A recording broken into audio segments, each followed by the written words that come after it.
marque las 10:15 de la mañana. Vamos a continuar con esta jornada de análisis.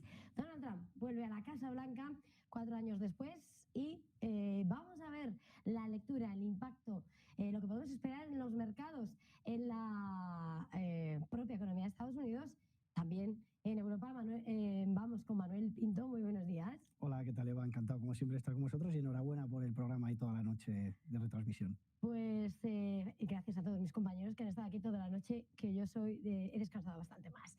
Manuel, llegamos. Finalmente hay un resultado contundente porque había dudas en las encuestas, pero la marea roja que se ha extendido en el mapa de ese colegio electoral está claro. Va para Donald Trump, va para el magnate, el republicano que vuelve a la Casa Blanca.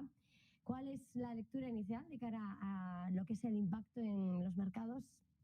Bueno, lo estamos viendo, ¿no? Las primeras consecuencias, subidas en los futuros del S&P 500 cercanas al 2%, en el Russell 2000 incluso podríamos decir que más, hasta el 4%, y básicamente pues diferentes motivos, ¿no? Hemos visto los recortes de impuestos, el tema de política arancelaria, pero sobre todo los recortes de impuestos, bajar del 21 al 15%, pues desde luego que propicia que el beneficio por acción y los resultados de las compañías mejoren. De hecho, se estima que en el S&P 500 mejore el beneficio por acción en un 4%, de cara a esas políticas de recortes de impuestos. Se quiere hacer otras políticas fiscales también que lleven a un incremento de la inflación, pues el añadir o extender esas políticas ya adoptadas en 2017, ayudar a las familias, exenciones a las propinas, los recortes, como decíamos, corporativos, de seguros sociales, bueno, pues todo eso que deriven 10,5 billones de dólares de estímulos y que, por tanto, pues junto con las medidas proteccionistas que bueno, ya se ha hablado mucho, ¿no? El 60% de importaciones a China, el 20% a nivel universal, pues que propicien ese entorno inflacionario también que sea un riesgo también para los mercados de cara al medio plazo. Pero en general, en consecuencias, como estamos viendo, subidas en los mercados, subidas en las acciones ante esos recortes de impuestos y también en otros activos, como es el caso del oro ante la cobertura de inflación o es el caso del Bitcoin ante un marco regulatorio mucho más favorable para ellos. No, precisamente estás hablando de sus distintas patas del discurso y por lo tanto cómo se activan, ¿no? el movimiento de los distintos activos, y es precisamente ahí donde quería preguntarte, porque hemos visto el mercado cripto lleno de volatilidad, con fuertes subidas, ha tocado esos máximos 75.000 esta noche, luego se ha relajado. Hemos visto cómo el mercado After Hours, el sistema financiero, la gran banca americana, ha subido en ese mercado de Robinhood, de After Hours, con subidas fuertes por esas medidas de regulación. ¿Qué activos, a partir de lo que han sido sus discursos, al final es un empresario, ¿no? Y sus grandes apuestas a la hora de cambiar la regulación, van a verse impulsados? Bueno, yo creo que varias ideas, varios factores, varios sectores y también hablar después sobre Europa, ¿no? En el caso de Estados Unidos, yo creo que ahora es más conveniente, por ejemplo, a través de ETFs que son equal weight, que permiten equiponderar la participación de las empresas en el selectivo, en vez de ser por capitalización de mercado, en las que vemos como las top 10, por ejemplo, ahora mismo tienen una representación del 37% sobre el S&P 500, que es el máximo histórico, pues, por ejemplo, algo más equiponderado, ¿no? Veremos a ver las consecuencias que tiene esas medidas proteccionistas en las grandes tecnológicas, en Nvidia, en Apple, empresas que tienen grandes intereses en el exterior o producción en el exterior, a ver cómo les afecta finalmente en sus resultados y, por tanto, pues es una de las ideas. Luego, en renta fija, ya hemos hablado aquí, hay que huir de la renta fija americana, lo venimos hablando desde hace semanas, en la que vemos que el bono del Tesoro americano a 10 años puede ir y llegar al 5%. Al final, la rentabilidad del bono depende de muchas otras medidas que no son la Fed, como ya se está anticipando, pues esas medidas de estímulos fiscales, un crecimiento crecimiento estructural, crecimiento cíclico, datos de empleo, datos de crecimiento, un 2,8, sobre todo gracias al crecimiento del consumo y la demanda, y que eso también va a ayudar a sobrecalentar la economía, ¿no? Esas medidas que quiere implantar Donald Trump, que van a implantar, que va a sobrecalentar esa economía, ¿no? Activos, pues el oro, la plata, cobertura contra la inflación, que nos gustan y llevamos hablando de ellos durante los últimos meses. Y luego, pues para nosotros, una de las principales dudas, que lo hablaba en la intervención anterior también, que es Europa, ¿no? ¿Qué consecuencias va a tener Europa? Si es definitivamente la estocada final para Europa o no.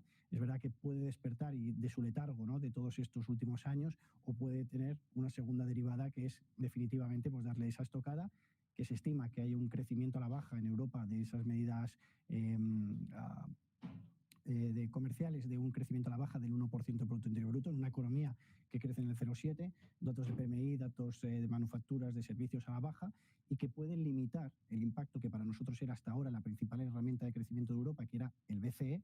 Confiábamos en medidas de estímulo fuertes del BCE, creíamos que se necesitaban y que ahora también provocarían un recorte en eurodólar, es decir, un recorte en el euro, y que por tanto sume la inflación. Por tanto, ahí ya tenemos más dudas, pero para nosotros hay que tener en cuenta el Eurostoxx en los 4 años de mandato de Donald Trump tuvo una revalorización del 13%. Fue la mayor diferencia con el S&P 500 en los últimos 20 años que asistimos en las últimas administraciones de Estados Unidos. Así que para nosotros la principal duda Europa, y sin embargo, pues S&P 500 sobre todo equiponderado a activos como el oro, como el Bitcoin, pueden ser desde luego los que más se favorezcan. Manuel, mirando precisamente, ¿no?, a lo que son el comportamiento de los dos lados del charco, bueno, nos encontramos justo en la previa, ¿no?, de que hable Powell. Comentaban hace un momento, ¿no?, otros compañeros, como no podemos esperar que se moje demasiado Jerome Powell, aunque se espera para el recorte de tipos, pero se adelantaba como de alguna manera con esas políticas inflacionistas de Donald Trump, se tendría que tal vez flexibilizar, o sea, retrasar la flexibilización, esa relajación de la política monetaria, al tiempo que por otra parte preocupa mucho lo que va a necesitar Europa precisamente del Banco Central Europeo. Tendría que acelerar, no sé cuál es la lectura por parte de ambos.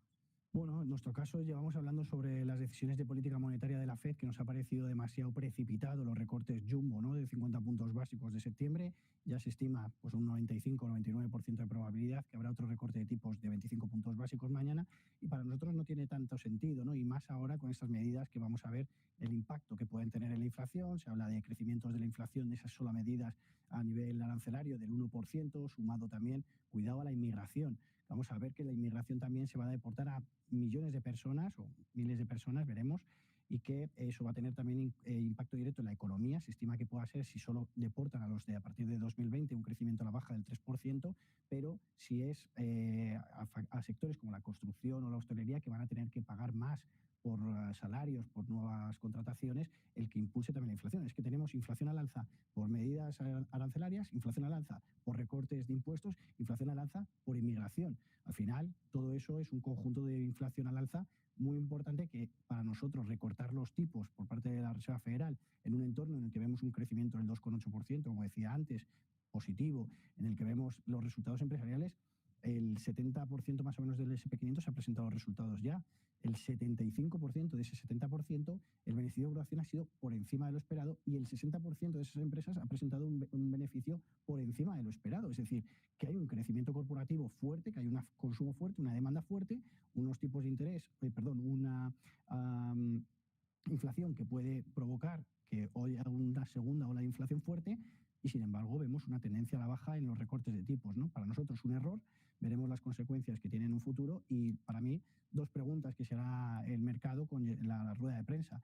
¿Qué magnitud tiene impacto político con la posible dimisión, bueno, que le quiten a Jerome Powell de su puesto? Y lo segundo, ¿dónde está la tasa neutral ahora de la FED? Es decir, veíamos la tasa neutral aproximadamente en el 1,75%, un poco más arriba, 2,5%, pero se cambia esa nueva tasa neutral en las próximas revisiones. ¿Qué esperamos ahora, ¿no? Porque se habla incluso de una tasa neutral esperada del 3,75%, tipos más altos, cambio de política monetaria, y eso tiene un impacto en la confianza de los inversores y del mercado brutal, como se ha demostrado en la historia, y que puede derivar en caídas también y volatilidad, sobre todo en los mercados financieros. Pues Manuel Pindo, como siempre, una vez más, gracias por estar en esta jornada más especial de Resaca Electoral en Estados Unidos. Feliz jornada, feliz negocio. Muchas gracias a vosotros.